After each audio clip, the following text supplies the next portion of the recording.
श्री सुखदेव जी को ब्रह्म बोध हुआ, सत्य वस्तु का बोध हुआ, तो ये लगता ही है कि यही ब्रह्म स्थिति है या और इससे ऊपर है।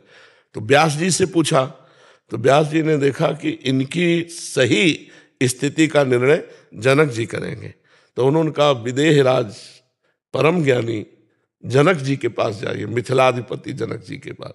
तो श्री सुखदेव जी वहां गए, तो दरवाजे में जाकर के कहा, जनक जी से सूचना पहुंचाई, जो विशिष्ट सौम्य और शास्त्रीय पद्धति से चलता हो, कभी किसी के दरवाजे में ऐसे प्रवेश नहीं होगा, खुद प्रवेश नहीं होगा, वो खड़ा हो जाएगा, इंतजार करेगा या तो कोई निकले या हमारी सूचना वहां पहुंचे, ऐसे किसी के दरवाजे में घुस नहीं जाएगा। वो असभ्य पुरुष होता है जो ऐसा करता है।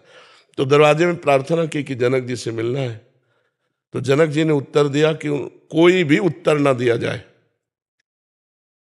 अब जैसे आप ही आओ और आपको कोई उत्तर नहीं मिले तो चिड़चिड़ाहट नहीं आ जाएगी कि 1 घंटा 2 घंटा 3 घंटा 4 घंटे से खड़ा हूं, 7 दिन 7 रात्रि तक कोई उत्तर नहीं।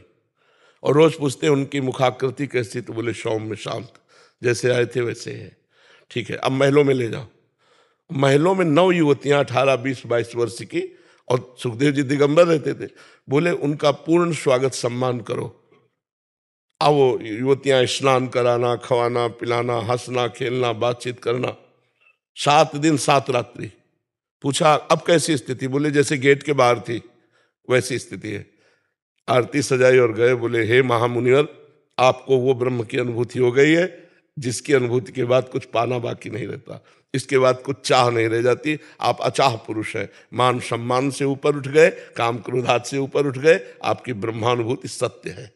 तो अपने से बड़ा कोई ज्ञानी महात्मा, वैसे तो अनुभूति जब होती है ना तो खुद पता चल जाता है, पर अगर संशय हो जाए तो गुरु इसीलिए किया जाता है, इसीलिए महापुरुषों का संग किया जाता है कि वो अनुभूति हमारे अंदर सही है या नहीं वो प्रमाणित कर देंगे।